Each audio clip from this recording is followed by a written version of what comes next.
शुक्रारा भाजपाची कार्यकारिणी बसका केंद्रीय मंत्री नितीन गडकरी हांच्या नेतृत्वाखाला ताळगावात जाली। या बसकेक भाजप प्रदेशाध्यक्ष सदानंद शेठ तानावडे, केंद्रीय मंत्री श्रीपाद नाईक, मुख्यमंत्री दोतर प्रमोद सावंत, भाजपाचे सगळे मंत्री, आमदार तसेच कार्यकर्ते हाजीर आशिल्ले। गोय भाजपा खातीर फुडली 2 वर्सां परीक्षेचो काळ। राज्याचो सर्वे करून खंय उणे पडले ते लोकांकडल्यान जाणून घेवपाचो मुख्यमंत्री दोतर प्रमोद सावंत हांकां केंद्रीय मंत्री नितीन गडकरीन सल्लो दिलो। तशेंच राजकारणात फायनान्शियल ऑडिटा परस परफॉर्मन्स ऑडिट महत्वाचे, अशें केंद्रीय मंत्री गडकरीचे प्रतिपादन।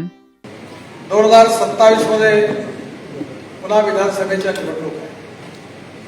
आज 2-2.5 वर्षाचा हा काळ बाकी आहे आणि या काळामध्ये आपल्या संघटनेचा विस्तार करणं आणि संघटनेची ताकद वाढवणं हे कार्य जर नीट प्रकाराने झालं तर नक्कीच पुन्हा एकदा गोव्यामध्ये भारतीय जनता पार्टीचं सरकार आल्याशिवाय राहणार नाही असा मला विश्वास आहे।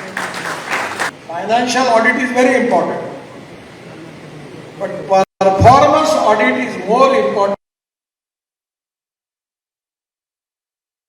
Than financial audit.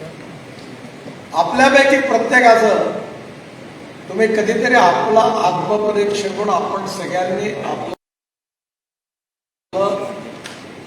Performance audit केलं पाहिजे। येणाऱ्या काळामध्ये संघटनेत कसं काम करायचं, सरकारमध्ये कसं काम करायचं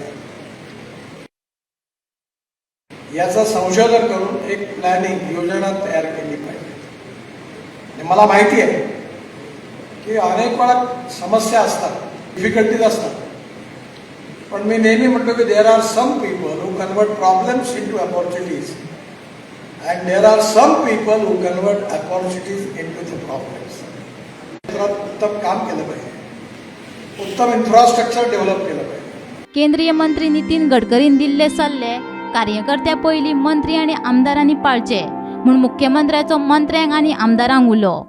गडकरी राज्य कार्यकारिणीच्या सजेशन्स तर कितें आसता, जो राज्य कार्यकारिणीक मार्गदर्शन करपाक येता तो पार्टीक सजेशन दिता।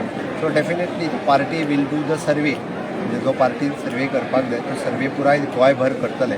तितूंतल्यान सरकाराचोय परफॉर्मन्स पार्टी कडेन पावतलो, सगळ्यांचो परफॉर्मन्स जाता, एज अ मुख्यमंत्री म्हणून म्हाजोय परफॉर्मन्स जाता तो पार्टी कडेन पावतलो आनी सुतोदीत पार्टी अशा पद्दतीचे सर्वे हे कायम करीत आसता।